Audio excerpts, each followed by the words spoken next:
boy wakes abruptly and finds himself on level 2. Scanning the unfamiliar environment, he feels confused by the sudden change in scenery. The boy scans the unfamiliar place, surrounded by stones and mysterious lights, trying to figure out where he is. Several people are watching him live, and this is his first challenge in a dungeon. A live broadcast shows another adventurer fighting a giant snake in the dungeon. All adventurers must stream their explorations to deter crime, prevent accidents, and provide security and records, and the protagonist accepts this even without fully understanding it. Excited, the boy prepares for his first stream as a Dan Tuber, a dungeon exploration streamer. Gripping his device, he is eager to start. Checking the data, he sees that a few people are already watching his live stream. During the live stream, the boy introduces himself as a newcomer to Dan Tuber's world, sounding excited. Having just finished training, he heads into a dungeon, and as comments slowly appear, he grows excited, feeling genuinely watched like a real streamer. Walking through the room, the boy thinks about the tie system that measures the connection between streamer and viewers. He noticed the first broadcast usually attracts many ties, which helps decide who will get support later. The pressure of that selection makes him a little nervous. The protagonist admits he has little streaming experience, but heads excitedly toward the reception and says he wishes he could choose whether to stream. The moment he enters a dungeon, the broadcast starts automatically. Viewers begin commenting live, and he feels embarrassed by their reactions and asks for some privacy. The boy pledges to do his best to meet the viewers' expectations.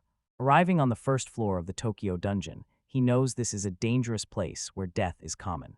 Soon after, he sees a violent scene and worries the blood will push the broadcast into a higher age rating that keeps younger viewers out. Walking down a dungeon corridor, the boy says his motto is to work steadily and carefully. Even though the first floor is relatively safe, he stays on high alert. Viewers in the chat discuss other streamers' traumas and violent scenes. He admits it's scary to think about, but reassures everyone he's well prepared. Finally, the boy reaches the first floor of the Tokyo dungeon. Studying the surroundings, he says this was where he saw his parents. Despite those memories, he steps forward and greets the others with a confident smile. Despite feeling a little nervous, the boy finds the dungeon's unusual atmosphere exciting. Staying calm, he notices the first floor seems peaceful. Soon after, a group points to a fork in the path, showing the exploration is about to split in different directions. In a flashback to his lessons, the boy reviews the beginner's course instructions on using the smartphone, which shows skills, location, and broadcast status. The first floor map shows all paths connect and lead to the next level. Knowing there are no dead ends, he stays calm and can move forward without getting lost. Excited, the boy says his goal for the day is to defeat 3 slimes, and despite some nervousness, he keeps the mood positive. Joking that he does not want his first day to become a death milestone, he chooses the third route and sets off under the watchful eyes of others. The boy follows an empty path, intrigued by the silence but trying to stay calm. Walking, he remembers the lessons from the mandatory adventure course. He passed, but admits he slept through the explanation and still doesn't fully understand it. The boy notices his first enemy, a slime. Surprised by the creature's cute appearance, he watches it slowly move toward him. The broadcast announces the start of the battle, and the chat fills with excited cheers for him in this first real confrontation. Without hesitation, the boy grabs the slime and crushes it with a single powerful strike to the ground. The blow lands hard, spraying the creature's fluids everywhere as he smiles confidently and completes his first battle.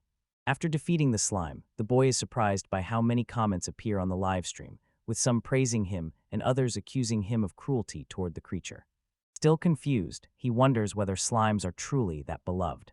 Despite the criticism, he says he feels no pity for monsters because they live in a world where survival is the priority. While thinking about slimes, the boy mentions the snow rabbits, another monster he considers dangerous and feels no compassion for. He says they are treacherous and can even break someone's neck if not handled carefully, and when asked about other adventurers, he says he rarely watches other streams and doesn't know much about their experiences. As a viewer watches the live stream with interest.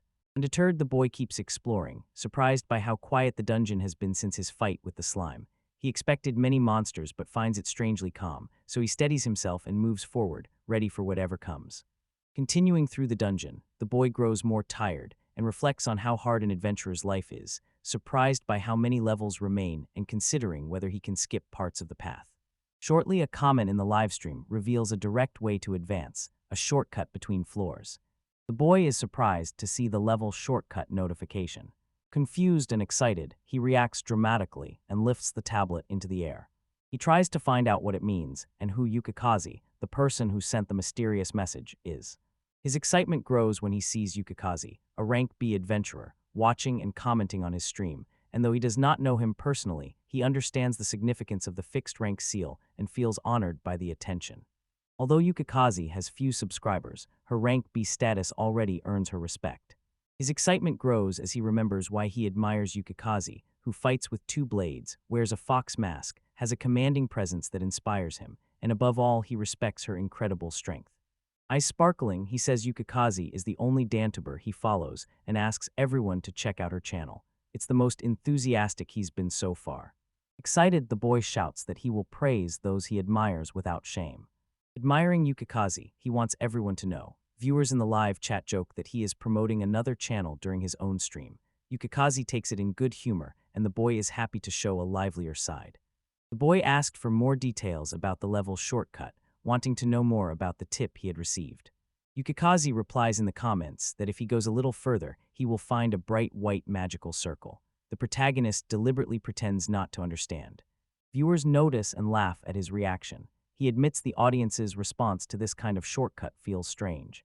At last, the boy finds the glowing magical circle Yukikaze mentioned, studies the symbol on the ground, and confirms it is a magical circle, more or less. He ignores comments telling him not to approach and trusts the information Yukikaze gave, even though he finds everyone's reaction strange. Trusting Yukikaze completely, the boy steps into the magical circle with an easy smile, sure there is no danger. Yukikaze urgently messages him in the chat to stop, but it is already too late.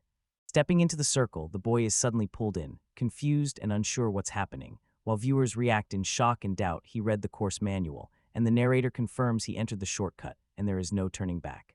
Back in the present, the boy finds himself in a rocky, unfamiliar place, isolated and surrounded by cliffs, the air tense as he finally feels the full weight of the choice he made. Panic grips the boy as he faces a completely unknown, hostile scenario, and he wonders what kind of place this is since he has never heard of a floor like this, while a live stream comment sarcastically notes that he has ended up in unexplored territory and praises him for discovering the new area. Desperate, the boy wonders what it means to be in unknown territory and why he ended up here. Trying to understand what's happening, he sees Yukikaze apologize in the chat and admit she never expected him to step into the circle, which deepens his shock as he realizes he's completely off plan.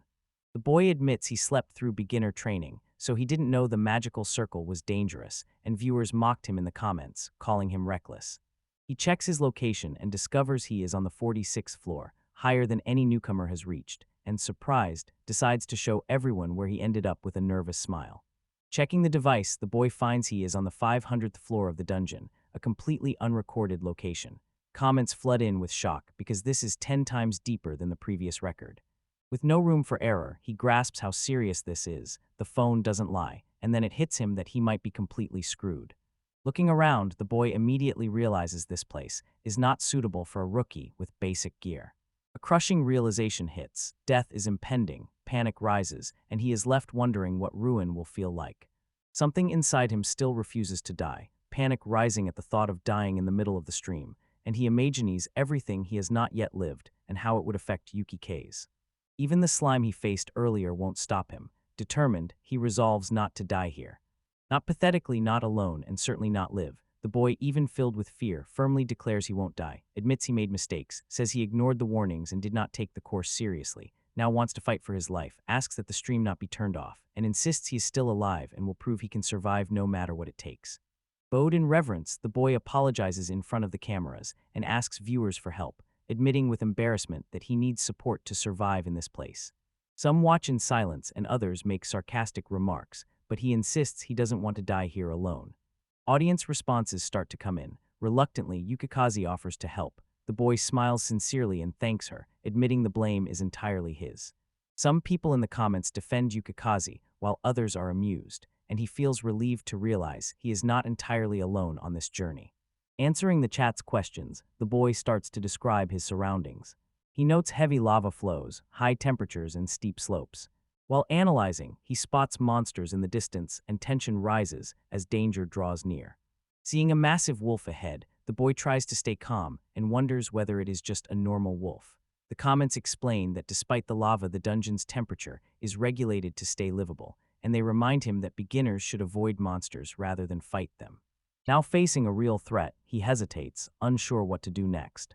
The boy reveals two abilities, Praise, which lets him identify monsters and levels, an item box, a magical pouch with a fixed weight. Although useful, both are support skills that have no direct use in combat.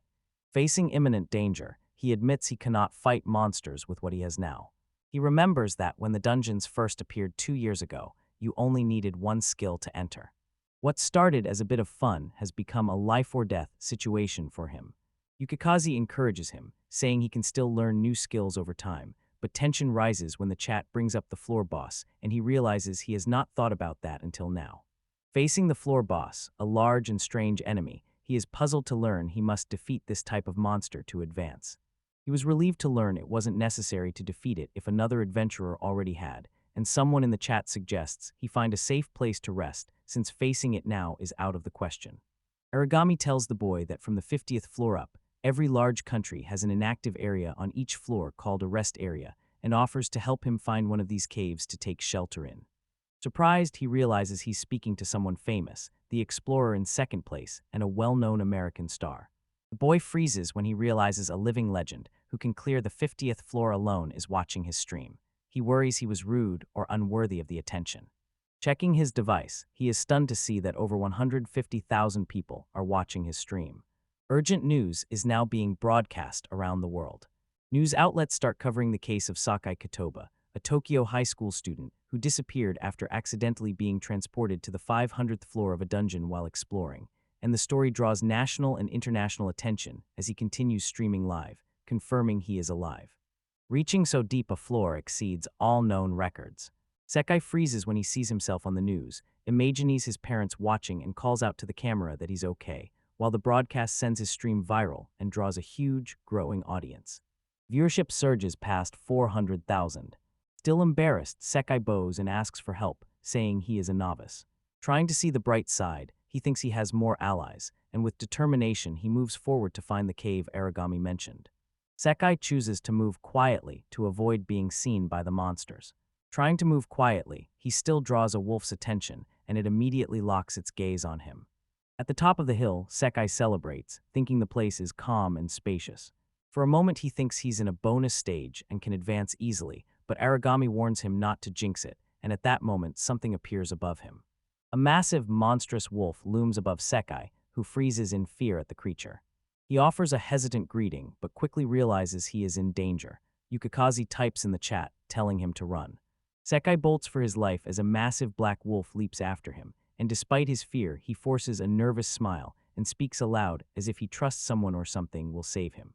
Sekai runs desperately as the giant wolf closes in, panic rising as he thinks it's the end. The monster closes in with every step, its mouth opening to devour him. Sekai runs with all his strength, barely managing to escape. Sekai shouts that he can't handle the situation and asks the livestream viewers for help, while a super chat ironically appears for funeral expenses. He barely avoids an attack that blasts the ground behind him, and even in despair says he can make money from the stream clips later. While running for his life, Sekai complains that if viewers send super chats, they should at least send something useful. Yukikaze suggests buying potions with the money. Aragami explains that each one costs $100,000 and could even regenerate lost limbs. A shower of donations appears on the screen, reaching 10 million, and Sekai is stunned by the amount and the sudden real chance of survival. Sekai celebrates the miracle of the donations and quickly goes to the store to buy potions. He makes items appear in the air, activates his item box to catch them mid-jump, and keeps them ready for his escape. Sekai dashes from the giant wolf and reaches for the floating potions, jumping high but fumbling as he tries to do it all at once. Despite that, he lands a blow on the enemy while still figuring out how to escape without getting hurt. Sekai takes a hit and feels intense pain in his arm. He soon notices something surprising. The arm regenerates rapidly. Still shocked, he tries to understand what's happening while continuing to flee. Sekai keeps running while his arm regenerates, and even in a panic, he reads livestream comments joking about the situation, with one viewer praising his skills. Desperate, Sekai cries out for real help. He wants a solution, not jokes. Sekai calls the viewers useless. Yukikaze then says he just passed a cave. Aragami confirms it looks like a rest area, Surprised, Sakai turns and finally notices the place, unable to understand how he missed it. Fleeing the monster, Sakai yells to the viewers that this is what being a viewer really means, offering useful information and comments, then drinks the potion and keeps running, excited by the interaction, and calling it the true spirit of live streaming in a dungeon. Sakai keeps running, slips, and falls. An idea hits him as he remembers a comment that large creatures can be defeated from underneath or behind, so he faces the enemy and spots a likely weak spot. The monster fires a powerful energy attack straight at Sakai. Struck him squarely for the fourth time. Against all odds, he remains standing and withstands the brutal impact. Thrown and rolling on the ground, Sakai quickly gets up with a confident smile. He runs at full speed toward the cave entrance with the giant wolf close behind. Despite the danger, he stays determined and focused. Sakai crawls into the cave and quietly celebrates escaping alive. Viewers around the world watch in shock. He tries to make sense of what just happened. Still panting, he grips his device and asks whether he'll be safe inside. Sakai saw the wolf did not follow him into the cave, so he knew the place was safe, and super chat messages poured in congratulating him on surviving. Relieved but still scared, he tries to steady himself as he watches the monster outside. Still buzzing with adrenaline, Sakai curses the wolf, calls it a fire-breathing idiot, and mocks how it ran off. Outside, viewers say he's getting cocky, while the wolf watches with an intense look and says it is starting to like him as others worry about his taunts. Furious after being provoked, the wolf attacks again with a jet of fire. Desperately, Sakai runs, but underneath he seems to be enjoying the situation. Now he says he's angry too, and they're even. Facing danger, he stares at the wolf with a nervous smile and admits the animal is genuinely annoyed. Sakai watches the wolf lie down and settle, as if ending the day. Smiling, he says his first stream as a Dan tuber ended this way, chaotic and unbelievable, but he takes it in stride even though he started his journey on the dungeon's 500th floor, something unheard of. Chapter 2 opens on the dangerous 500th floor of the dungeon. Sakai wakes up to find the giant wolf has been staring at him for 8 hours straight. Startled, he checks his phone and confirms the sleep time. Meanwhile, the whole world keeps watching the live broadcast, stunned by the absurdity. Sakai finds out the whole world watched him sleep for 8 hours. Incredulous, he questions the viewers. On the other side of the screen, even a national broadcaster is airing his live stream, and he can't understand why it's being treated as a major national event. Sakai is furious that they are airing live footage of the moments when he nearly died. Some people question the ethics. Meanwhile, viewers at home stay calm, saying the system automatically shows a classification warning if there are serious injuries. To his surprise, they now use magical stones and smartphones for this, and energy problems have been solved since his last visit to Japan. Sakai stares at the wolf, telling it to stop pretending it's the dungeon master, and adds that many people have died here. The wolf growls threateningly, but Sakai doesn't flinch and replies sarcastically that it must have fallen in love with him from following him so much, and a livestream comment calls the wolf a stalker, while he jokes that it's a good idea. Sakai uses his appraisal ability and finds the wolf before him is a unique boss named Sukuru, a level 1240 werewolf. Facing the revelation with a nervous smile, he watches comments point out the absurd level gap of over 1,000 and reacts in surprise at a uniquely named boss. Still shaken, Sakai keeps his stream light, saying he's a novice who just teleported from the first level. He says the monsters on the 500th floor average level 68, and that this is the first time he has seen a unique boss combination, then admits the truth that everything here is too strong, and with a desperate smile, says it is over. Sakai keeps calm as he figures out his next move, saying that since he made it to the rest area, there must be a way to survive. Even making jokes about quitting. Quickly he reconsiders and realizes that would mean death. Running from the wolf again, he blames the viewers for being insensitive while still trying to find a way out. Safe for now, Sakai still doubts whether help will arrive, and although he can buy food and water to survive, he doesn't know how long that will last. He realized waiting for help was unrealistic because he was on the 500th floor, where 100,000 people die each year, and the chance anyone could reach and rescue him was almost zero. Sakai knows he must defeat the wolves to advance floors. Even with potions, the chance of being crushed is still high. Realizing he must get stronger but not knowing how, someone suggests he look for a treasure chest. Finding one, he hopes a powerful item inside will help him. Sakai doubts the treasure chest is for real, but a message confirms that since the wolf is a boss, the chest must contain an item. There is a small chance he can turn the situation around. Sakai prefers not to rely on luck, but admits he has few options and considers searching for a treasure chest even though he might not find one. It would be dangerous to leave now because of the wolves. Sekai steps into the cave to explore. He finds it odd how deep it is for a rest area, notices a distant light, and starts to suspect it could be an important clue. Sekai pushes deeper into the cave and finds a lower chamber with magma at the bottom. He prefers it to the monster house but hesitates, aware it is not entirely safe. At the bottom of the cave, Sekai discovers a lavish treasure chest and celebrates with excitement. Excited and curious, he wonders if anything good will come of it but opens it anyway. Before opening the chest, Sekai remembers his appraisal skill won't work on inanimate objects.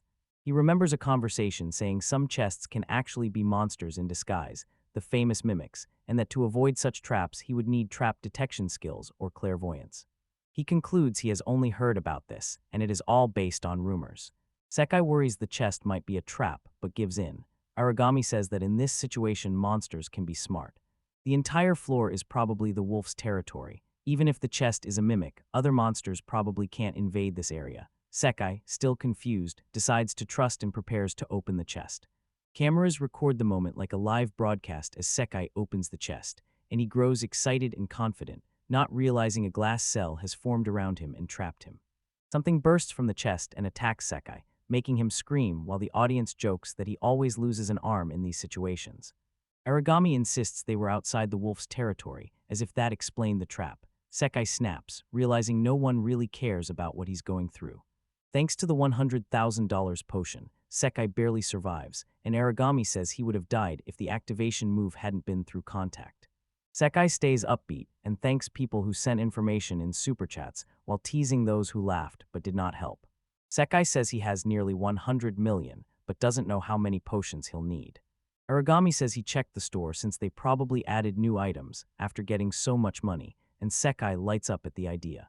Sekai notices the store now sells more items, including clothes, spices, and a cauldron. Finding the idea of cooking in the dungeon odd, he says he would not want to do that here. The shopkeeper explains the store's items change with each customer, and specific wishes can shape what appears. Sekai decides to use the place as a base until he defeats the wolves because it offers a good quality of life, but he worries about cooking because of the fire risk and nearby magma. He concludes that if it's an adapted version of the dungeon, he can probably handle it. Sekai lights up at the idea of cooking with magma and eagerly says he'll try it, while the viewers look confused and surprised by the sudden change. Aragami allows him to go ahead with the plan, and Sekai considers his decision to cook with magma. He admits he's not doing it because he enjoys it or isn't afraid, but because he feels he should repay the viewers' support, and to keep the content fresh and avoid boring viewers, he decides to take a small risk for them. Sekai starts his magma cooking project and plans to buy food, water, seasonings, and a large pot. Seeing the pot's price of 210,000 yen, he is shocked, finding it absurd that something so simple costs more than a potion that can regrow lost limbs. Sekai goes over the prices of water, food, and seasonings and realizes that, though expensive, they are acceptable if he thinks of them as tourist prices. Despite that, he hesitates a little, and a viewer scolds him, saying he's a millionaire and shouldn't be stingy. Embarrassed, he decides to buy the items and thinks they might fall from the sky like the potions. Shortly after the purchase, items fall from the sky, and a frying pan filled with vegetables, meat, and seasonings lands on the ground. Sekai watches in stunned silence and forces a smile, unsure how to react to the strange situation. Sekai collapses to the ground as a frying pan hits his head, complaining that he expected a cooked meal, not raw ingredients. The pan holds meat, onion, carrot, and curry powder, and he realizes that without heat or proper utensils, he will be stuck with the ingredients and unable to do anything. Sekai stays on the ground complaining as an on-screen note explains the dish is a summer vegetable curry that helps ease fatigue. Noticing the pan is a cauldron rather than a wok, he says it doesn't make much difference, then is surprised to see the rice floating on its own in the water and begins to suspect this is some kind of dungeon power. Seeing the spice set comes in small jars, Sekai decides that using them sparingly will make them last, notes that rice is edible even with poor seasoning, and cooks without worrying about mistakes. Because he used the pan as a bowl, he says he'll buy another later. Sekai lifts the new pot and tests it before cooking. He paid 210,000 yen for it and wants to see if it can withstand magma because he expects it to be durable, and walking toward the site he says it would be frustrating to start cooking and then have the pot fail. Determined, Sekai dips the pot into the magma to start the test, and says the challenge is for both the plan and the meal. As the pot begins to boil on the surface, he watches closely to see whether it will melt or withstand the heat. Seeing the pot withstand the magma, Sekai celebrates, declares the durability test finished, and raises his arms to start cooking. Using the wok as a cutting board felt strange. The measuring spoons that came with the spices have been very useful. Sekai finishes making the summer vegetable curry and celebrates. It is ready. With no plate, he decides to eat straight from the pan, and looking satisfied, says itadakimasu before starting to eat. Sekai tastes the curry and looks surprised. It is hot. He tastes more and says it's delicious. It feels like eating an onigiri after climbing a mountain, and he remembers being tired and injured from the potions, so he decides he needs to move. Eating the curry, Sakai notices something shaking, briefly thinks he is the only one, then realizes the ground itself is shaking. Assuming it's an earthquake, he wonders why he doesn't feel the tremor in his own body. Spotting a chest nearby, he suspects the area is dangerous and moves immediately. Sekai watches magma erupt right in front of him, startled at first, but soon saying the view is beautiful despite the danger, admitting it was crazy to be fooling around there since such an eruption should not occur in the 500th floor's damp zone, and regretting wasting time in that unstable place. Sekai watches the eruption without flinching, sits and stares at the volcano, accepts what's happening, and says it's been a good journey. Meanwhile, viewers send joking, worried messages saying it's not fireworks and urging him to leave, and Sekai hesitates, thinking he might as well enjoy the view before the worst happens. Sekai thanks for the meal in the traditional way, with hands pressed together and eyes closed to show respect. A new message appears in the spotlight and reveals he unexpectedly gained a new skill while trying to cook amid the chaos. After eating and resting, Sakai decides to hold a strategy meeting. Realizing the monsters on this floor are too strong and even treasure chests are dangerous, he seeks another way to get stronger. The answer comes quickly. He needs to learn skills. Even Aragami agrees that learning skills might be the most realistic option. Sekai asks how he can acquire new skills, and Aragami says they can sometimes be gained through certain actions, but there are no guarantees, and it often comes down to luck. Sekai accepts that his only option is to try random things, even though he finds the explanation confusing and messy. Sekai found the instructions on learning skills unclear, recalls the chest incident, and wants to hear stories from other adventurers. It hit him that he hadn't seen any comments from Yukikaze in a while, and he grew worried. He brightens when a new message from her arrives and says that, based on past experience, the resistance system is easy to get. Yukikaze says the heat-resistant skill lets you stick your hand in lava without feeling anything. Sekai tests it right away and badly burns himself, and someone in the chat calls him stupid. Another says it's so hot he shouldn't even be feeling it, which makes it clear he has no resistance yet. Sekai stares at his burned hand and, despite the pain, tries to remain calm. Checking the interface, he sees he has gained the pain-resistant skill. Despite the pain, he handled it well thanks to this new skill, and people in chat say he looks like a zombie while praising his conviction skill for staying strong. Sekai confirms Yukikaze was right, admitting it is odd he still lacks heat resistance, but accepting that resistance skills are easier to gain over time, so he stays calm about it. Sekai decides to train his heat resistance by placing his feet directly into the lava. Though he screams that it's hot, he sticks to his plan and calls it resistance with magma foot baths, and in the end the narrator says he really is an idiot. While Sekai keeps training to resist heat, Yukikaze says in surprise that his feet still haven't melted, and Aragami admits he couldn't stay sane in that situation and offers, "If you survive, I want you to join me." Despite support equipment around her and boiling lava nearby, Sekai stays determined and makes it clear this is important. After an hour, Sekai, still committed to his insane challenge, finally sees the reward when the heat-resistant skill appears on his status screen, and relieved and happy he lets out a victorious shout. Celebrating his new skill, Sekai can now touch lava without instantly melting, unlike before when his arms and legs would turn to charcoal in seconds, and he acts as if he has evolved beyond humanity while the comments keep mocking him. Sekai is confident his heat resistance will be how he levels up. Comments in the stream start mocking him, showing that no one really believes this crazy idea. Determined to prove his strategy still works, Sekai confidently approaches the lava despite many mistakes. He knew that without heat resistance, the intense heat would have knocked him down by now. Sekai pours the hot contents of the pan directly onto the chest with a confident smile, proudly saying his strategy is working, until something unexpected happens that catches his attention. Sekai is shocked to find the chest unharmed by the magma attack, and realizes that, since he is in a magma zone, the monster probably already resists heat. He tries the action again, admitting he thought it would work. Sekai thinks about wanting to act on his own and make decisions with his own strength instead of relying on orders. He admits he can't come up with big ideas because his mind is limited. That is why he continues to rely on the advice of his viewers. Sakai watches the chest warily, curious why it did not respond when the pan touched it. Deciding to test it one more time, he prepares to open it to make sure it's not a trap. Sekai strains to open the chest, but it won't budge, leaving him feeling a little foolish. He admits he knew little and had to depend on others from the start, acknowledging he is still a somewhat foolish adventurer. Straining to push the chest, Sekai thinks about his decisions.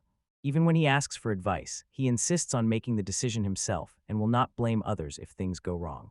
He commits to what he believes is right, and at that moment the chest finally moves. Sekai drops the chest straight into the lava. At first it seems useless because the creature is immune to heat, but Sekai notices something different. The monster begins to sink and struggle, drowning in the lava. Sekai watches the pan sink calmly into the lava and breathes a sigh of relief. They gaze at the horizon, calm and clearly satisfied with the result. After throwing the chest monster into the lava and defeating it, Sekai cheers and levels up. He thanks Mr. Chest with feeling and says he will never forget him, while Aragami and Yukikaze's comments show they are enjoying the strange situation. Sekai says his level jumped from 2 to 50, and that he is now at the recommended level to tackle the dungeon's middle and lower floors. Even with huge progress, the comments remind him that it is still not enough to face a level 1240 wolf. Despite knowing level 50 is still low, Sekai lets himself dream a little. Yukikaze says that at this level his vision should be so sharp he can almost see bullets. Sekai is happy to have improved a bit and calls Yukikaze a rare, special viewer. Yukikaze points out something at Sekai's feet. Sekai picks up a sticky candy, thinks about when it appeared, and considers that it might be a reward for defeating the chest monster. Sakai eats the candy without thinking, excited by his victory. Viewers in the comments react with surprise and curiosity. Because it's not a skill ball, which is rare, he keeps smiling and remains calm despite a warning about a possible stomach ache. Sucking on the candy, Sekai discovers it's a skill ball, a rare monster drop that grants a skill with one lick, so he celebrates eating it without hesitation, and shortly after a random skill activates. Sekai realizes a single lick would have been enough to activate the skill, but he's already eaten it all. Meanwhile, Sienna, ranked 6th in the world, watches from afar and enjoys his behavior. Holding her phone showing his live stream, she says she went to check out the commotion and finds Sekai a very interesting boy. Sekai asks whether the skill he gained can be random and dangerous, and Sienna replies casually that it is usually a meaningless skill and laughs a lot. Shortly after, another comment appears saying Sekai doesn't seem to know a skill called Princess, implying he is still quite inexperienced. Sienna Cuttrell, the 6th-ranked fighter in the world, is the only woman known to hold an S rank and is called Kubuhame, or Princess Beheader, because her brutal axe fighting severs heads. Hearing this, Sekai realizes he received valuable information from someone extremely powerful. Still recovering, Sakai recalls reaching a new level and knows he can't give up now. Yukikaze sends an encouraging message urging him to stay strong. He then notes that the odds of success are low, but there is still a chance. Excited, he decides to show the new skills he gained from the treasure chest.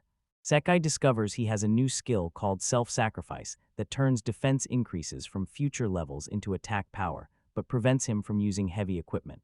Realizing the skill can greatly boost his attack, he is left speechless.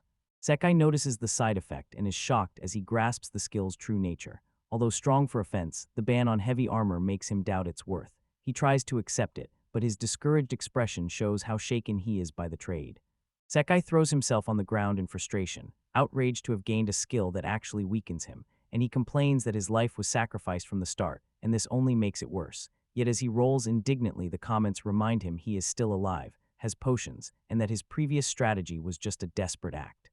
Exhausted, Sekai lies down and decides to sleep, saying he has already passed his limit.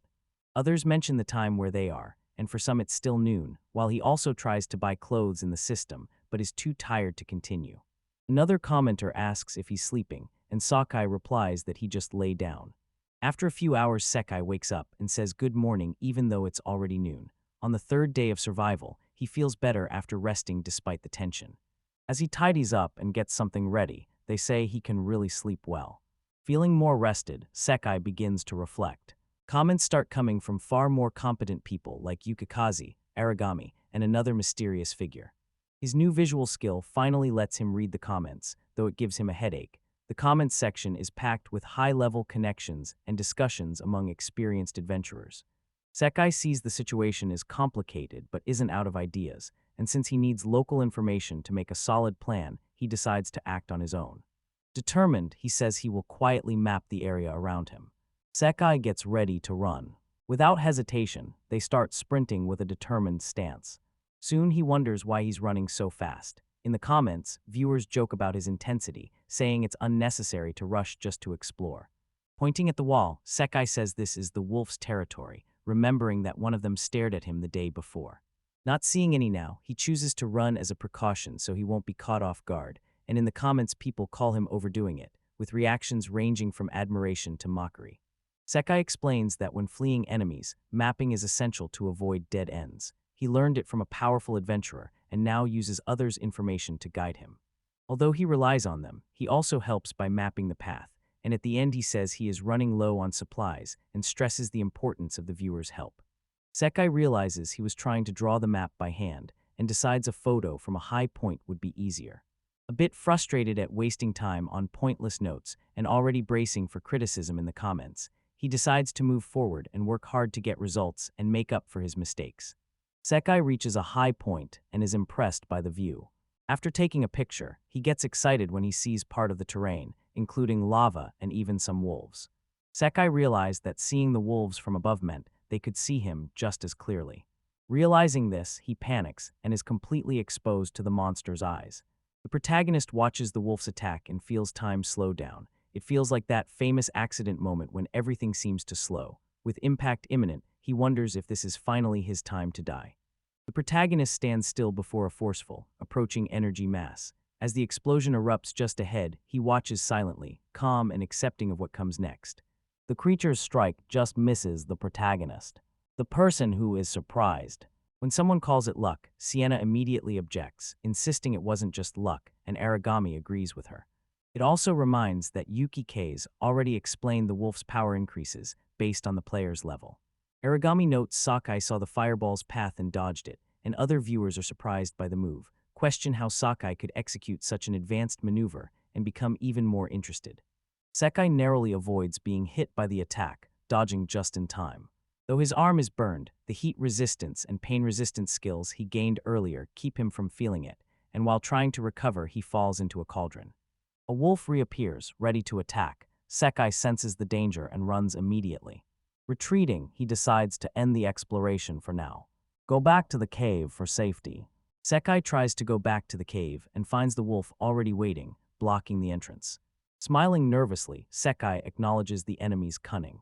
Sekai sees the wolf blocking the cave entrance and realizes it saw him sleeping there earlier, figured out this was his refuge, and waited there for his return. Admitting he doesn't know what to do, Sekai shifts responsibility to others, telling them it's their job to figure it out. He says everyone underestimates him and calls him naive, and when he asks if they know it, they answer for sure. Sekai accepts that final responsibility will always be his, even if he dies, so others can suggest ideas without guilt. A relaxed demeanor hides real integrity that surprises viewers. Finally, he raises his arms in excitement, saying his life is in the viewer's hands while receiving comments calling him problematic. Yukikaze sends a map made from several cuts showing the area Sekai already covered and asks him to try filling in the blank spaces himself. And Sekai, surprised by how accurate and useful the map is, asks if she is a god. Sekai confirms Yukikaze sent the map and is impressed to see the information recorded on the dungeon phone, noting his own position updates in real time, which is very useful. And Aragami says this fits the phone's automatic mapping system, making everything even more incredible. Sekai thanks the viewers, Aragami and Sienna for their help, and says he will do his best not to lose to Yukikaze. Meanwhile, comments praise Yukikaze's skill and the map she sent. Many are surprised that Yukikaze is ranked B because so little is known about her despite her impressive contributions. Sekai looks at Yukikaze with distrust and wonders who Yukikaze is. Yukikaze advances steadily in a vast hall, facing two massive beasts and radiating an enigmatic, powerful presence. Yukikaze stares at the beasts with cold contempt and calls them nuisances. With a quick motion, Casting Wind Sickle, she slashes enemies with razor-like wind blades. Yukikaze finishes the attack and watches the result coldly. Checking the device, she sees she is on the 60th floor of the Tokyo dungeon. Quietly, she says it's still not enough.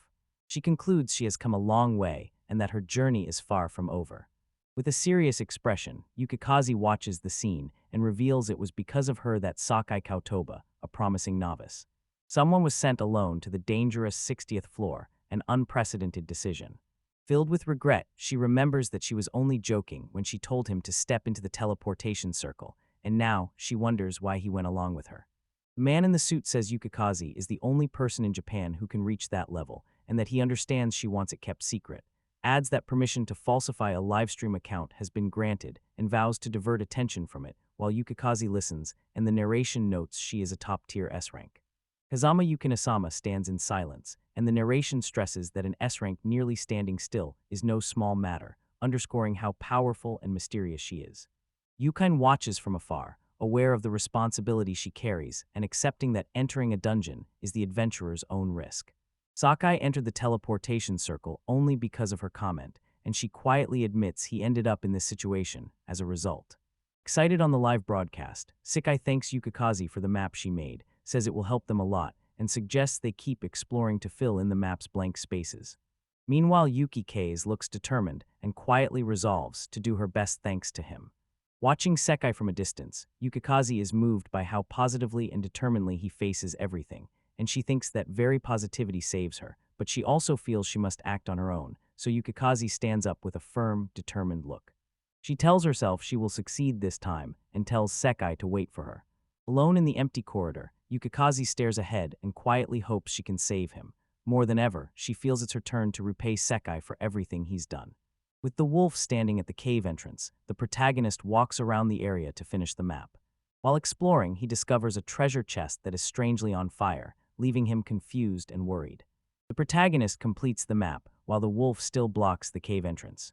With the exploration goal completed, the only thing left is to return to the starting point. The wolf waits and tension grows as everyone must decide what to do next. Returning after exploring the area, the boy finds the wolf still blocking the entrance to the resting room, lying in the same spot and showing no sign of leaving. Deciding to use an item he made yesterday, he pulls it out of his item box. Before moving, he drinks a potion, following the instructions he was given. The boy faces the wolf and steels himself, and when the creature launches its predictable fireball, he counters with equal force. A boy uses a paper broom as a makeshift shield to block the attack. The barrier withstands the fire explosion, and he is shocked it worked. Despite his burning hands, the boy stays focused. Facing the fireball, he stands firm and makes the wolf hesitate. Running now, he aims to get as close as possible to make his next move with a hidden bottle. As the wolf charges up another fireball, the boy runs at full speed. Moments before the shot, he readies the bottle and risks everything on his plan. The bottle hits the wolf's face, catching it off guard as the liquid spreads over the beast and surprises it because it did not expect to be hidden this way. Seeing the wolf dazed by the attack, Sakai runs without looking back and smiles as he realizes he finally has a real chance to escape. The wolf recovers, annoyed and snorting right behind him. After escaping the wolf, Sakai breathes a sigh of relief and explains he used pepper to stun it because it reacted like a dog, then prepares gyoza for a victory dinner, pleased with the result. Sakai reveals he used an empty potion bottle filled with pepper as a weapon against the wolf, admits he wasn't sure it would work but is pleased with the outcome, and is called malicious while he eats peacefully. He says it's important to eat to keep going. Sakai points out that potions can heal the body, but you still cannot survive without food, clothes, and shelter, and then suddenly says he wants to take a bath. Before going to the dungeon, he used to bathe twice a day, and thinking of that he worries he smells but relaxes when he remembers he's alone. Sakai briefly imagines jumping into the lava for a bath, but his conscience quickly scolds him. Thinking about boiling water in a pot, he still prefers a real bath. Sweating just from being there, he complains he can't bathe or sleep, but admits it could be worse. Sakai knows the wolf is dangerous because it shoots fireballs, but he thinks its attacks are predictable. Wanting the fight to look good for the stream, he decides to face the wolf and climb. Meanwhile, the comments undermine his confidence and remind him of the skill gap between him and them. Sakai takes 2 mysterious potions from his item box and says he should be able to use them somehow. Though he appears confident, people criticize his lack of caution, reminding him he does not even know whether the potions work. He still goes ahead, curious, examining one to figure out its contents. Sekai tries one of the mysterious potions. He immediately regrets it. The taste is awful, and he squirms, saying he'd rather be anywhere else. Even so, he finds the bad taste oddly healthy, though it is almost poisonous, while the comments mock him, as if just tasting it would kill him. Sekai drinks another potion and says it doesn't seem poisonous. Thinking back, he remembers a viewer's comment that seemingly harmless things can hurt. He realizes that things that seem dangerous might not be, and that he's basing his actions on random chat opinions.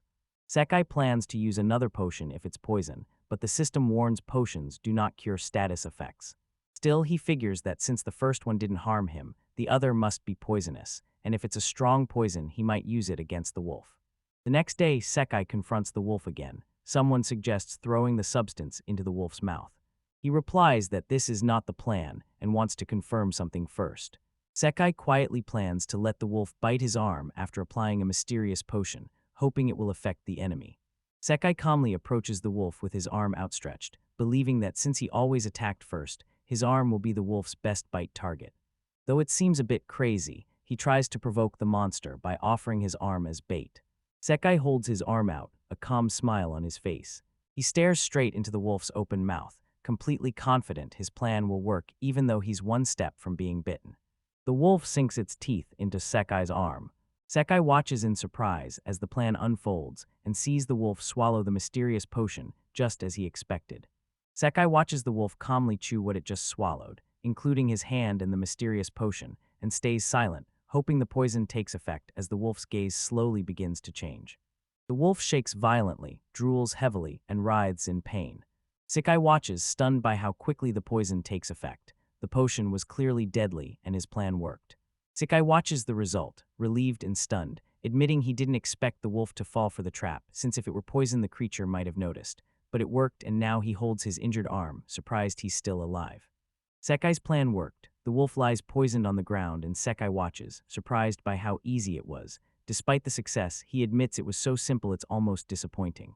Sekai stares at the wolf's fallen body and reads viewers' comments that seem to mock him. Still, he tries to stay focused and thinks about what to do next. Sekai watches the fallen wolf, realizes it is still alive because it hasn't disappeared, and wonders if the poison will be enough to kill it.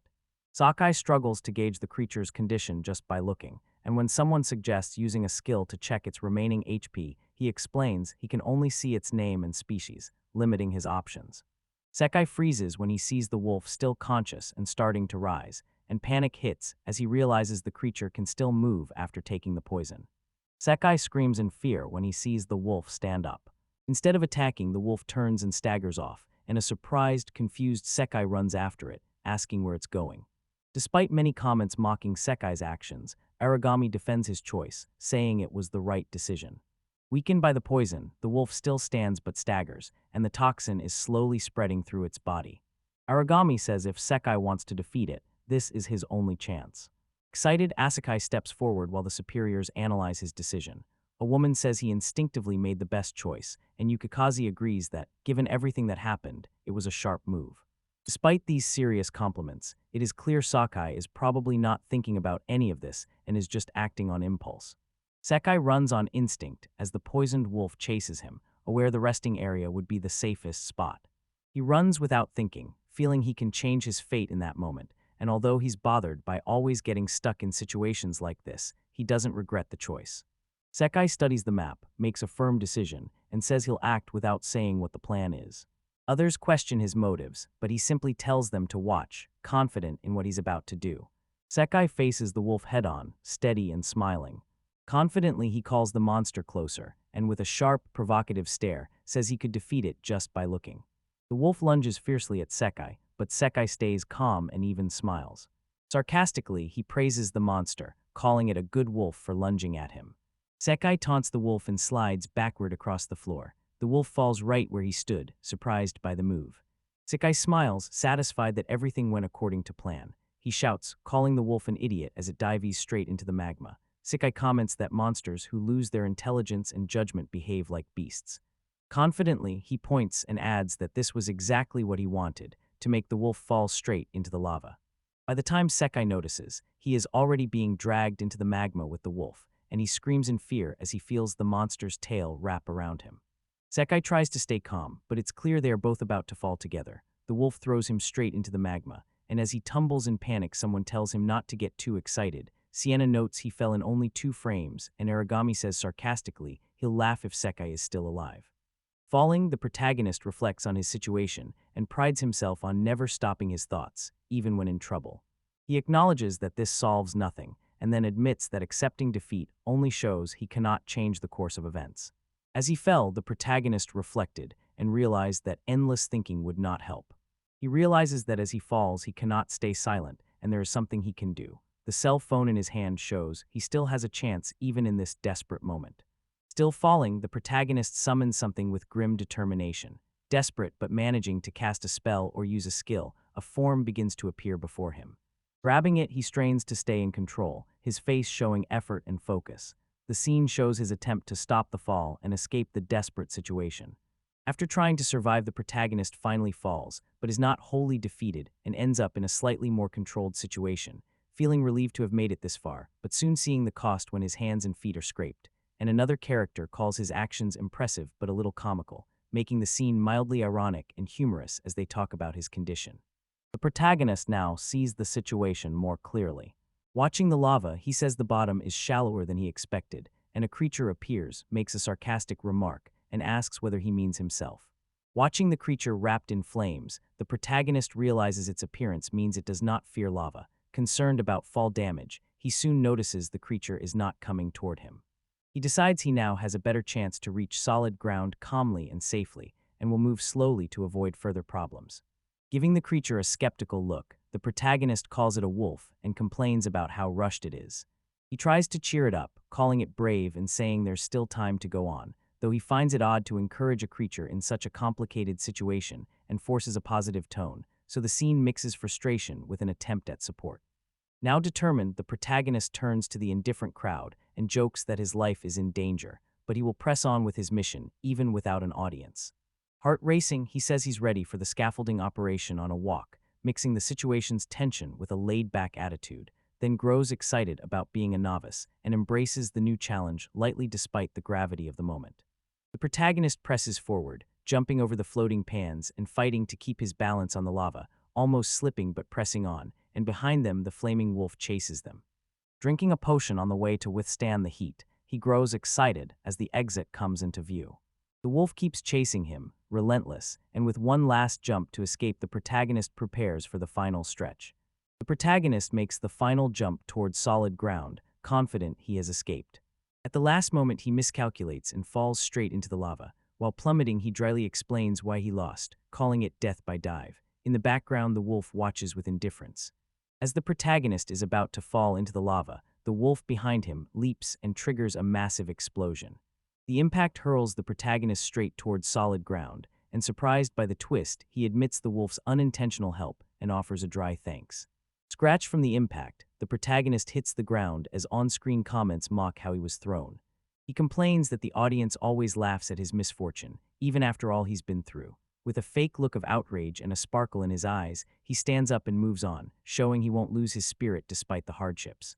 Surprised, the protagonist watches the wolf start walking toward him on solid ground, and despite everything, the animal keeps coming, so he blames madness or the poison for its behavior and dryly comments on his own eyesight.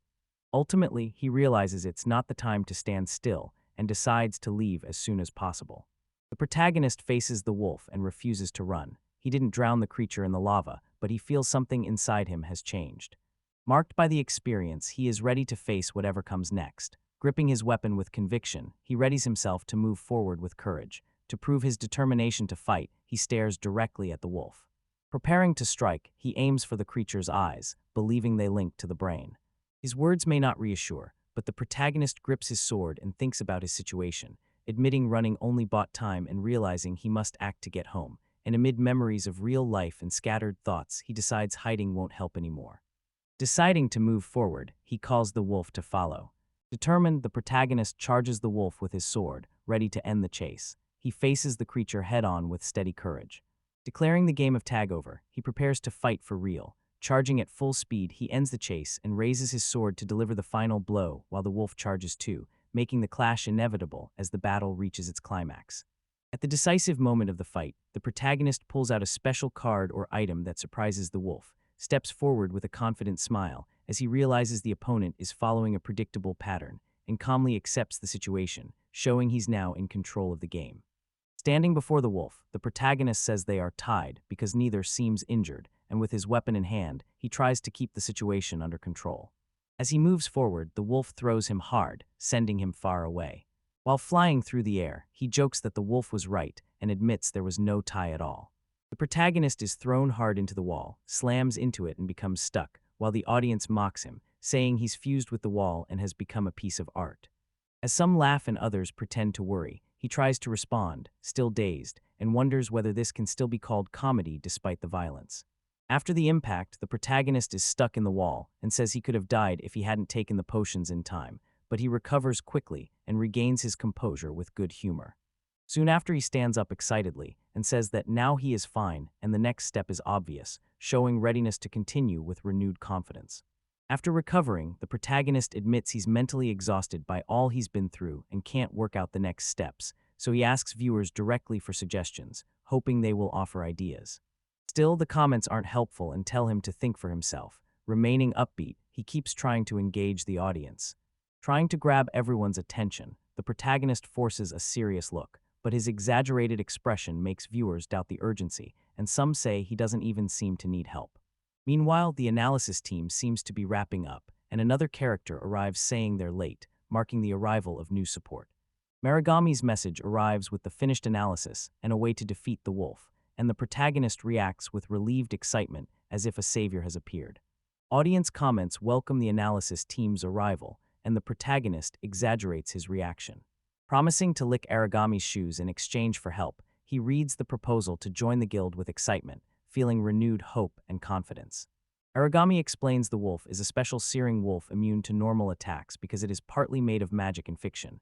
The analysis finds its only weak spot is during direct physical contact, and the excited, determined protagonist accepts the guild invitation as viewers cheer him with funny comments, even saying he should just hit the wolf with the walk, keeping the tone light despite the danger.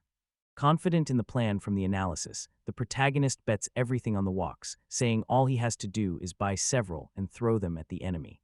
A dramatic gesture summons the pans, which begin to fall from the sky while the audience's comments mix confusion and support and reinforce that, however absurd it seems, the walk has always been there for him in tough moments. He remembers everything he went through in the dungeon and how the walk was always at his side, from facing the heat to satisfying his hunger. To him, the walk is not just a tool, but a true companion that protected and sustained him, and now even facing a fierce wolf, he believes they can overcome this challenge together. Facing the wolf head-on once more, the protagonist prepares for the final confrontation and respectfully calls it Mr. Wolf, acknowledging that although it looks tired, it still has a remarkable strength of spirit. Standing his ground, the protagonist faces the wolf with confidence and says he knows what it's trying to do, stays calm as the enemy approaches, makes sure he's fine and notes that at this distance, the wolf would not use a long-range attack like a fireball, and with the utensil ready in hand, he works to keep control of the situation and asks the wolf to calm down. Bracing like a batter, the protagonist prepares to swing, holding the walk firmly and standing with determination. The audience's comments follow, joking and encouraging him. The wolf strikes in a sudden, powerful burst and immediately follows with a counterattack. It is the decisive moment, a direct clash between improvisation and ferocity. The protagonist uses the walk to deflect the attack. Surprised, he breaks something on the wolf, and shocked and excited, shouts with joy on realizing the hit caused real damage. Spotting a weak spot at last, the protagonist declares with a confident look that he was ready all along. When the wolf attacks again, he strikes back with force, throwing his walk with all his energy, shouting "Take that," and showing he is now in control of the fight, facing the enemy head-on without hesitation. A clean strike makes the wolf reel and stagger, and seeing even a little blood gives him reason to celebrate as a sign of progress. The crowd urges him to act now, and surprised and excited, he realizes his strikes are really hurting the wolf and victory may be within reach. Putting everything into the final attack, the protagonist throws another walk with force and determination. Enraged and wounded, the wolf screams in desperation as the comments show the attacks are working, and the protagonist, sensing victory is near, shouts that this is the last one while gathering all his strength to end the battle for good. Confident of victory, the protagonist shouts that it's over. In the next instant, the wolf stares, its eyes glowing, showing it still has strength. The atmosphere shifts immediately, showing the battle is not over and the true ending may still be to come, as the protagonist stands confused and stops walking while the world around him begins to change. He has no idea what's coming. Chaos takes over, his thoughts fade, and he can only think that this is definitely bad.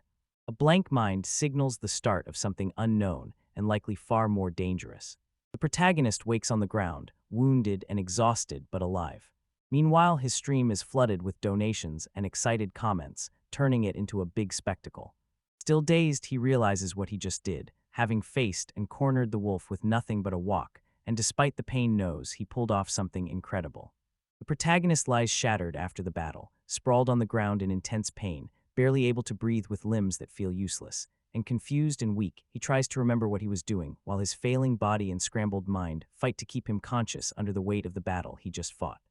Wounded and trembling, the protagonist forces his arms to move, knowing that if he does not drink a potion soon he will die. Straining, he reaches for the bottle as voices urge him to get up, slowly comes to, and finally manages to grasp the bottle that can save him. The protagonist wakes up saying he blacked out and tries to piece together what happened, but bystanders only say he was thrown far and hit the ground hard. Still unsure, he asked about the situation, but grew more confused and a little embarrassed by the super chat alerts that seemed too affectionate. Thrown against a rock, the protagonist recovers quickly and thanks whoever protected his head, while the wolf appears to be using a technique that creates shock waves. Realizing he's lost his location, the boy sees an opportunity, decides to find the enemy first and strike by surprise, amused that his weakness makes the enemy ignore him. Used to the beatings he's received, the boy keeps himself going and jokes that he even prefers dogs. This is a monster wolf, but he still remembers when he threw the walk at the enemy and feels a little sorry. He still promises he'll surprise it next time and reaffirms his confidence. Trust the walk. At last, the boy spots the wolf again. The flames around the monster have vanished, showing the creature is weakened. The boy attacks the wolf with an improvised bottle full of explosive spices, pepper, mustard, and capsicum powder. The wolf had not noticed him, so the boy seized the chance and struck with precision. The impact hits the target, but it has little effect, causing only momentary confusion. The wolf sends a burst of fire straight at the boy. Reacting with surprise, he complains about the creature's behavior. After the attack, he stays calm and asks the wolf not to do that again, but he notices that any words of his seem to provoke another fireball. Desperately, the boy runs and shouts no as the ground in front of him explodes. Confused by the unexpected sight, he then sees flashes of memories of a girl watching TV and gripping her hands tightly as if cheering or worried. Shocked, the boy stares at a huge crater ahead made by a direct impact, thinking it may be the same strike that threw him a long way before, and noting the shock waves seem to come straight at him. The deep hole shows glowing magma, so he considers a magical attack or a meteor strike while the wolf watches the spot closely. Trying to make sense of it, the boy reads other players' messages analyzing the wolf's attack. Some say it's an invisible ability, others blame gravity or a windburst from the howl. Despite all the theories, he admits he's too confused to think clearly. All he knows is the wolf still stands there, imposing and ready to continue the fight. At last, the wolf stops playing and launches continuous shockwaves, forcing Sakai to run desperately to avoid them, and the attack is so brutal that even the other players comment on its mercilessness, while viewers already imagine he will not emerge from this unscathed. Desperate, Sakai runs from the level 1024 wolf, convinced there is nothing left to do. Nearly resigned to his fate, he suddenly shouts that he still has one last trick up his sleeve, and with the monster closing in, he launches a carefully planned strategy, risking everything on this final move. Sakai faces the wolf and announces the final battle for the lower levels, standing on the rim of the giant crater left by earlier attacks while the wolf watches warily, and the chat fills with confused comments, thinking his next move is dangerous. Sakai slides down the crater slope while summoning the walk again, seeming ready to jump straight into the lava, and the spectators are stunned, saying there is no way out from here. Still confused, Sakai hesitates while the wolf watches from above, and Aragami finds the whole thing very interesting. Sakai sits at the bottom of the crater facing the wolf above him. At first, he knows a fireball would finish him, but then he changes his thinking because that would only be true if he were a wolf. That thought leads him to a new idea. Sakai realized he'd been fixated on defeating the wolf head-on and had underestimated its behavior, since even with dangerous fireballs it kept charging, and now he sees the pattern and is forming a new plan. Sekai turns the wolf's aggression against it, faces the beast head-on, and thinks about the pride that makes it try to kill him without hesitation. Sekai notices the wolf's pride makes it attack too quickly, so he summons his walk again and bets everything on this decisive moment. Sekai throws water at the wolf, causing a powerful explosion. Eruptions can happen when lava meets underground water, and he learned that by watching and now uses it during the fight, even catching the wolf itself by surprise. Sekai says his plan was simple. He impulsively bought drinking water and offered a prayer, and as a humanities student, he admits he did not know the exact amount to use. He relied on luck. With all the water evaporating at once and no room to escape, he hopes the explosion works as expected. A violent explosion fills the scene with jets of high-pressure steam, and someone reacts in surprise, asking if that is a free atomigmatic eruption, an explosion caused by magma contacting water. 24 hours have passed since Sekai and the wolf were thrown into the air and separated, and there is still no sign of him. Viewers mourn, convinced he's dead. A stone moves, suggesting something is about to emerge. Sekai reappears, streaking across the sky with his fist raised and a determined expression, then lands with a heavy impact, proving he survived the explosion and is ready to keep going. Renewed, Sekai lands with style after surviving the explosion. He finds his dungeon smartphone intact and is relieved he can resume the stream. Though he panicked when thrown far, he now smiles and wonders how the live stream is going. Sekai returns to the live stream, full of energy and striking a victory pose as he thanks the absurdly large tips and super chats, including one for 100 million, and is surprised to see how much Yukikaze donated. The chat asks how he survived all that, and he seems unsure as he starts to think about what really happened. Sekai explains what happened before the explosion, shows the replay footage to the viewers, and says that long before everything exploded. He drank a purple potion. That is likely why he's still alive despite everything that came after. Sekai confirms he drank the purple potion despite its awful taste, saying it looked like poison from a treasure chest, but after drinking it, his wounds and tiredness vanished fast, as if time ran backward and his body returned to its prime. Sekai reveals he drank the purple potion, betting it would work, and Aragami says it does more than heal and actually regenerates fatal injuries, making it stronger than temple-level resurrection items. Sienna says that if he had taken it to the surface, it would definitely have been confiscated. Sekai is shocked to realize the potion really was all of that. Sekai says he can't say it out loud, but rumors say anyone who brings an item powerful enough to rewrite the laws of physics could be extorted by the association or even targeted by assassins. He explains that he always sells the items directly to the association to avoid problems. Thanks to the absurd item he obtained, he survived, and he ends with a smile, saying it's good to be alive.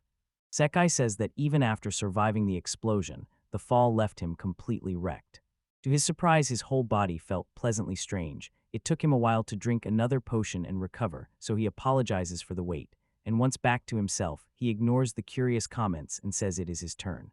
Sekai confirms the explosion happened right there and destroyed the whole field, including Wolfkun. Saying goodbye to the wolf, he tells it to rest in peace as he walks away. Experience had made him suspect it, and now he is sure that Wolfkun is really dead. Sekai spots something on the ground and runs toward it with excitement. It's his walk. Despite all the destruction from the explosion, the walk survived intact. He celebrates and calls it his faithful partner. They promise to keep doing their best together from now on. Sekai tries to grab the walk, but it's still too hot. He screams as his hands burn, steps back, and complains. He notices something beside the path and moves closer, curious but cautious, worried he might get burned. Startled, Sekai sees shining armor and a huge magical stone appear on the ground. It might be the reward for defeating the wolf. Picking up the stone, he finds it almost the size of his head and is impressed. Aragami comments that an uncolored magical stone this size would be worth trillions, which shocks everyone. Holding the magical stone, Sekai thinks about its value while others say it could provide 5 years of energy, help develop machines, and fetch a high price at auction. When asked if Aragami is here, he says he is not. Sienna says the number 2 world is taking things too seriously. Someone suggests selling the stone discreetly to the Japanese Association because it would probably wipe out the government's development group, and Sekai listens carefully, thinking. Sekai studies the magical stone, decides to keep it for now because he says he doesn't understand complicated things, and then reveals the second reward, a golden candy. Noticing the skill orb's color is different from the last one but still the same type, he remembers past bad experiences with this item and hesitates, because last time he ended up with a useless skill. Ignoring past risks, Sekai eats the golden candy and says thank you for the meal. Despite remembering his earlier mistakes, he tries the amber candy next, finds it tasty, and hopes it grants a good skill. After consuming it, he checks his skill list and finds two new abilities, Focused Revival, which lets him sacrifice a limb to deliver a powerful attack, and Stamina Consumption Reduction, which boosts recovery and attack power when he is near death. Relieved, Sekai celebrates after grabbing the last reward, a golden armor, convinced it finally solves his weak defense problem. Yukikaze reminds him that the sacrifice skill prevents Sekai from wearing armor, and his excitement immediately fades. Sekai appears in the center of the association's meeting room and looks serious as they ask whether they should throw the item away. Everyone at the table is shocked, and one member even says Sakai might be too dangerous. Association members keep debating Sakai, and one member admits the items he acquired, like the uncolored magical stone, are valuable but reminds them they could not use force even if he returned alive. Another says they didn't expect this to get so much attention, and a third says Sekai doesn't seem to be looking for trouble, which is a relief. One member gets agitated, calls the others crazy for not being more concerned, and points out that Sekai has already shown unpredictable behavior, while another tries to calm things by saying it can be resolved through a purchase negotiation and that the government could release funds for it. Tension rises in the association meeting, and one member says even a negotiation is impossible because Sekai is too unpredictable. Another person says no one there can tell what he's thinking, even after watching him closely. Uncertainty settles over the group until one member, with a cold expression, says the best thing is to hope Sakai dies soon. Sekai smiles as the narrator says it would be insane for someone to return alive from Tokyo's deepest dungeon, the Den of Demons, and that whoever did would gain so much power they would become a monster no one could touch. The story continues as a boy smiles while the girl beside him tells him to stop. As vice captain, he was watching Yumina Rassel's broadcast when a boy told him not to say things like that because it was rude. You now ask whether that was a real broadcast or just nonsense, and whether he had been playing a lot with Sakai Kotoba. Soon, watching the fight on the 500th floor and seeing how recklessly Sakai Kotoba defeated that boss, it was hard to believe he could do any better. Against all odds, Sekai Kotoba managed it. The vice captain stood up and said it was hard to believe. That man was the boss of Tokyo's strongest dungeon, and there was no explanation for how Sekai Kotoba had gotten there. Sekai Kotoba had to be a lucky player to go that far down with his kind of skill. It was unbelievable and made it fun to watch. The vice captain kept saying he'd never seen anything more interesting, and then the girl asked what he was thinking. And he begins to hesitate during Sekai Kotoba's broadcast. The girl gets the chief's attention, and he asks what happened. Then the girl, holding a book, asks him to whisper a man's name, growing a bit annoyed, and he tells her to be quiet. He had completely lost his usual composure, and the most striking thing was that someone from his life had shown up on top of everything. It wasn't just him. Other players were also watching the protagonist's broadcast. The current situation is that, by that world's standards, it would involve everyone. The highest rank belongs to superhumans, and that boy was said to be a national-level fighter, which made it fascinating to see how far. When it comes to Sekai Kotoba, after finally collecting the items at the back of the arena, the protagonist entered a cave, but magic circles appeared at the entrance. This was probably a transfer gate, something he'd seen on Yukikaze's broadcast. Move the green one up and the blue one down. It was a bit inconvenient, but Sakai Kotoba never said they needed an elevator to reach the top. He wanted it as much as possible, and only to get in. People in the chat say they understand how he felt. It wasn't supposed to be ridiculous. Maybe something hadn't been discovered yet, and if so, it was time to go straight to the bottom, but people weren't calling it nonsense. They don't even know how far those places go, or that it would take 500 floors to make a life there. Sakai Kotoba suggested returning straight to the entrance. The vice captain said Sakai Kotoba was right.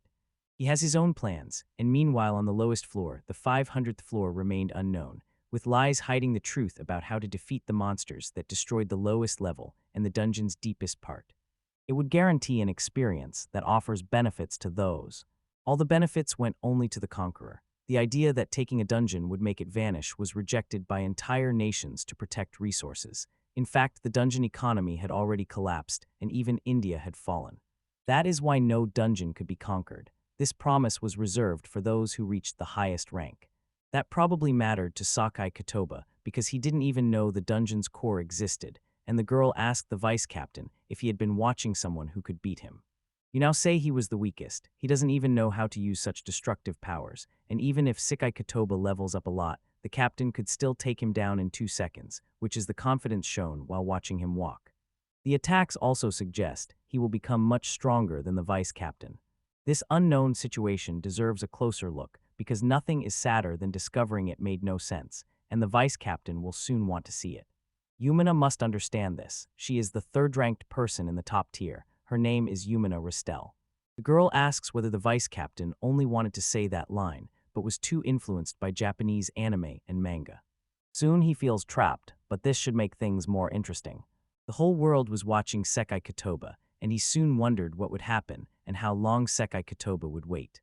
Sekai Kotoba decides to go up to the next floor. The chat asks if he's okay and if he can rest for the night, but Sekai Kotoba stays calm because a potion healed him and there are still 499 floors to go. It was time to move on, but when Sekai Kotoba stepped down, the chat said things were already getting more intense and he was a novice as well, so his next floor was supposed to be the second. Sekai Kotoba realizes it's snowing and looks at the bare trees in front of him. He wondered whether the whole area was elevated, but Sekai Kotoba was actually on the 499th floor. Next is the question of what a human means to a sunwolf. Presenting that evidence now would cause disagreement. The boss had full control of the floor, and a few distinct people were carefree. Their names were chosen deliberately. One of them was a chosen wolf. Even with knowledge and self-awareness, they still had to develop emotions. People believed he was special, and battle taught him that the strongest must always step forward. When the human first faced the wolf, he saw how weak and insignificant he was, and the wolf was displeased because it found nothing in the end. Knowing how he looked, the human had little reason to hide his true beast, so he could enjoy fighting someone stronger, at least because it would torment him and serve as a sharper distraction. A wolf chased the protagonist, but his opponent was a strange man. The wolf tried to figure out how the humans were making things grow back like plants. The wolf slowly realized there was nothing he could do about it. Ultimately, it was enjoyable despite the cold, showing disappearance at the end and revealing the wolf's strength through anguish. I can see the protagonist jumping like that. The wolf grows confused. It cannot grasp what humans are, no matter how hard it tries, even when engulfed in flames. The protagonist showed no fear. It seemed he was even enjoying it, which was strange. He looked like trash among the weak. Contact with humans could not give the wolf emotions, but those small thoughts would harden into either courage or a growing weight of negative feelings that would steal everything inside him, and next time he would not hold back until he finished that thing. As soon as he decided, he lost the initiative. The wolf was completely lost when he realized how much stronger the man was, and since he could not ignore it, he figured he might as well accept the man's potion. It turned into pure tragedy. The wolf calls the protagonist a useless human, but the long-awaited person. In the end, they turned out to be an incredible person, and what powered it with a bunch of cores was unknown. Clarity made the wolf prepare. Seen as special and the strongest on the floor, he had no reason to lose, the wolf believed. Despite that, someone who looked foolish tried his luck to see which of them was calmer, but he failed. He couldn't believe a person like that could exist. Later, he heard about this during the battle. They should use a valid strategy to prevent the opponent. However, that went further. The wolf fell and was labeled defeated by humans, so it would hesitate next time. The 499th floor had become a horrible place because heavy snow fell immediately after the lava appeared. Someone from a snow city could tell if it was dangerous. The chat says the protagonist cannot lose now. Realizing he would freeze to death and that it would be very disrespectful, Sekai Kotoba soon admits they have a point and says he should do something in the cases they're involved in. He ends up buying some clothes to be a little warmer, and after putting them on, Sekai Kotoba was fully prepared for the cold. The clothing was convenient, but reservations remained. Viewers of Sekai Kotoba's broadcast kept saying mean things and couldn't be happy for others' good fortune. As long as they were there, they could relax. As Sekai Kotoba said earlier, he grew up in a high-altitude area and moved to Tokyo 2 years ago after his parents were transferred. Before that, he was a kid used to snow who could walk snowy streets in a t-shirt and shorts, but the snow he knew was completely different. The chat asks whether he was that convincing and why he does not say his current level. After defeating it, Sekai Kotoba gained experience, leveled up, and by the announcement had reached level 596, an extreme example of inflation. Soon Sekai Kotoba says it was obvious that it was dangerous because it could cause instant death. He dodged an attack aimed at him. Sekai Kotoba tried to dodge too, but it was strange. Even in a corner, he still took damage, and Sekai Kotoba's arm fell off. Chat says the monsters on that floor chose not to show themselves.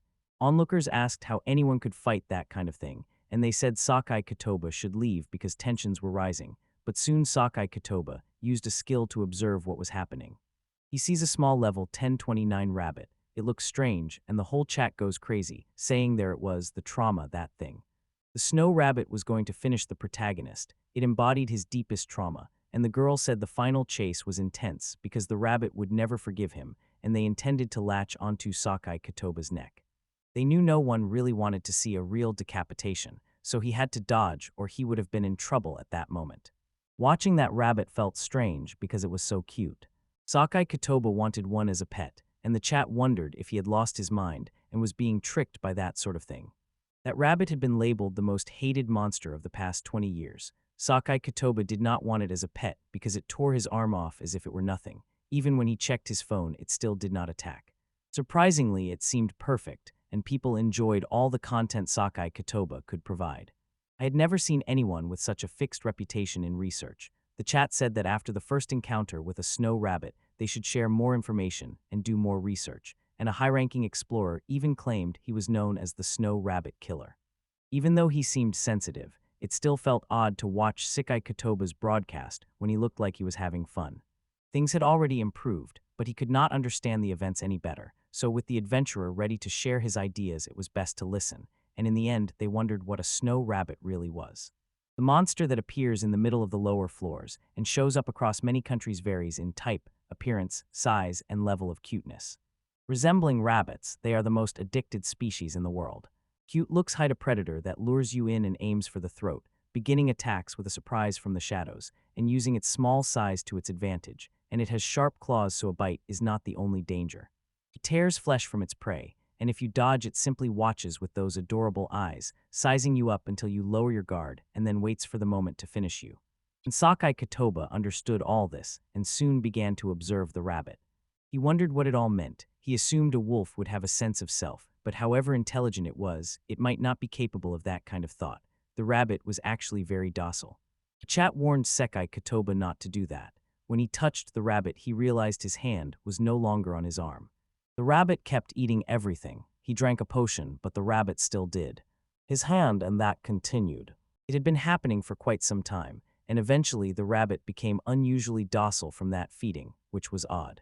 They soon asked if Sekai Kotoba was satisfied, and because the arm had regrown instead of the head, whether the trauma was gone, something like that. But Sekai Kotoba began th. Thinking of the rabbit, he remembered viewers on the broadcast warning that it had been exploring the first floor, but it had managed on its own to manipulate things. So it appeared there, and now they were all friends, people from the same team or something. He first asks if it's not scary, then activates the focus skill. It acts on the rabbit's soul, making it disappear. Everyone starts screaming, and amid the chaos they call Sekai Kotoba heartless and ask whether there is anything in his chest. He quickly asks everyone to think carefully and believes snow rabbits are amazing. If they didn't attack each other, they still couldn't get along. As a result, it bit the protagonist's arm. As mentioned earlier, this species is addicted to ending other lives. He might not have been able to deal with it. He may have gained something from killing that creature, but it was a new skill he was still thinking about. He chooses to move on. Then Sekai Kotoba notices something fall from the rabbit and realizes it is a reward, maybe green. Then Sekai Kotoba notices something fall from the rabbit and realizes it is a reward, maybe green. The color changed over time and it looked like a stone, so the girl decided. When you pick up a white stone, it changes color, and by the next day it becomes pure elemental energy. Red means fire, green means wind, and the color shows the attribute it holds. Sekai Kotoba found it easy to understand and was very happy, thanking the woman for explaining. She only wanted to show off her knowledge, and it was just like that. Soon, Sekai Kotoba. You've probably heard of a place that deals with magic stones used for some kind of energy development. Then he wonders what type of attribute is used for this kind of thing. People try to explain, but neither of them really knew which one.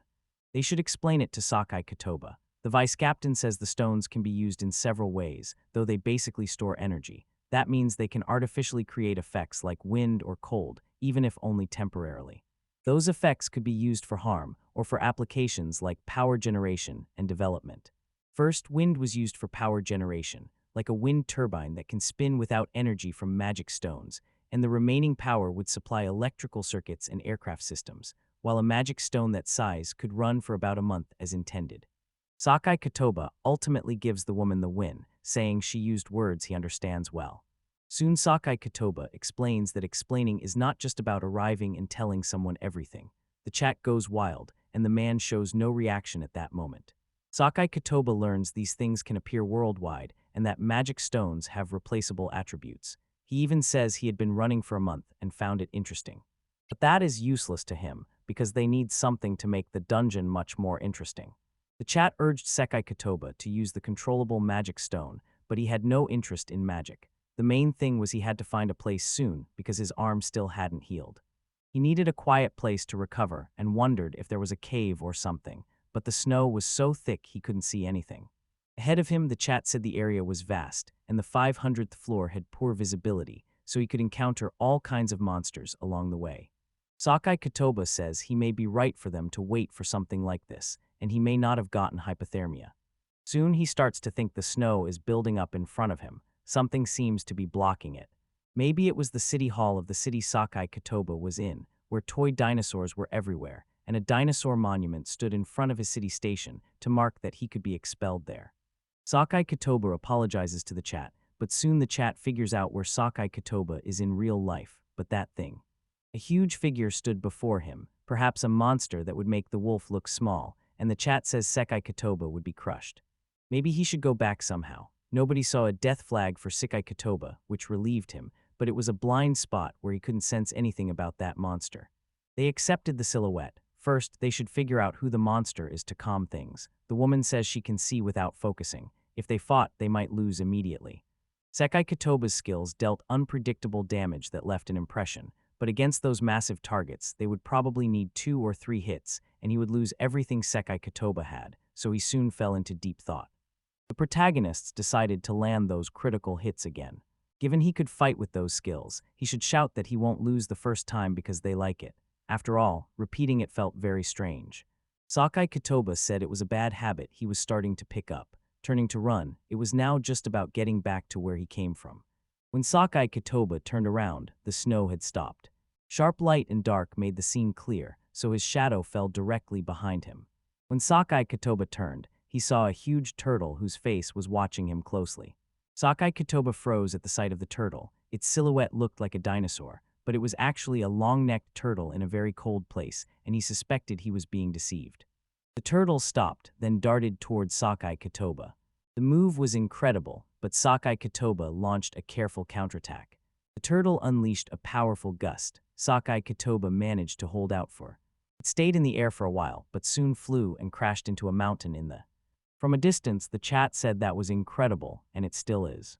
Landing on the mountain peak, Sakai Kotoba soon realized he had lost a lot of health, but at least he had landed in the snow. He said it was magnificent, the Crimson Sea. Seeing his blood in the snow, they say they should reassess the situation, and that Sakai Kotoba was on the right path. The protagonist says it was odd that he started itching then, yet he was stunned by how far he had been thrown, and the turtle was so huge that the chat member's sense of scale was already distorted. Soon they were at a loss. Sakai Kotoba says it's a good question. They hesitated about what to do, but the turtle watched them without moving, and once they realized it was calm and standing still. At that moment, Sakai Kotoba resolved to do only one thing in the middle of those mountains. He ended up buying a pot. Realizing it was time to show his intense skills, everyone waited, especially the quieter fans, and at that moment they noticed that was the type of pot, and Sakai Kotoba decided to buy another one just in case. Descending the snowy mountain, he realizes how refreshing that kind of thing is. His descent was insanely fast, but soon Sakai Kotoba saw something he could not break at that moment. Learning to fall from the sky did not prepare him for skiing, and at that speed, he only managed to point out a snow rabbit ahead. They can simply dodge. People scream about the snow rabbit, but Sakai Kotoba avoids it. Told them to say goodbye, and warned that cursing someone would be very wrong. Soon, Sakai Kotoba crashes headfirst into a tree. Staring too closely, he could not dodge and fell into the snow. Sakai Kotoba needed to pay attention to what was in front of him, a man who never ran from the work he should be doing but soon. Sakai Kotoba said his defense level was impressive too, since he still managed to stay in his original body. It was strange, and soon someone spoke up. They hadn't watched the broadcast in a while, and he was already badly hurt, so when they asked where he was going, he couldn't answer. Noticing Yukikaze had been absent from the chat for a long time, Sekai Kotoba reached out to ask how things were going, and the other person quickly asked whether his arm still hadn't healed. He said the cooldown had already passed, so it had been a long time since he'd been there. Sekai Kotoba decides to recover his arm. Others ask whether the cooldown happened because he hadn't healed it after using a massive damage skill that required a sacrifice. Soon he realizes the cooldown has dropped to 30 minutes and understands everything that was happening. Sekai Kotoba still had some issues to deal with and wanted a safer place to think, but all around him was snow, so he didn't know where they should go. Then someone in the chat says that in snowy areas of the American mountains, there are places where people can shelter inside caves. These shelters are essential, but they do not know if the same exists in Japan, and then they reveal the source of this information. The information made it clear they needed to know there were enemies along the way. From what he had seen before, something was still beside Sekai Kotoba, but the road ahead was very dangerous. Everyone agreed. It was the first time they had heard it. Sekai Kotoba thanked the three and he needed to rush forward with everything he had, but he completely misunderstood. The sick-eyed Kotoba ignored the chat. Though he said he actually was not. He moved because he was listening. Then the girl says she was nearby, so definitely go to the next one. The chat calls him a fanatic at that moment. He knew he shouldn't, but nothing could stop Sekai Kotoba from running like a mermaid in that moment. He didn't know if there was a reason. He simply wanted to run. It wasn't aimless. Some reason and an uncontrollable passion had made him start. Running across a vast snowy plain felt cool, but Sekai Kotoba misstepped and fell hard into a cave right there. The whole chat had warned him about it, but Sekai Kotoba clings to the wall and slips a little further, and people still haven't learned the lesson, nor has Sekai Kotoba.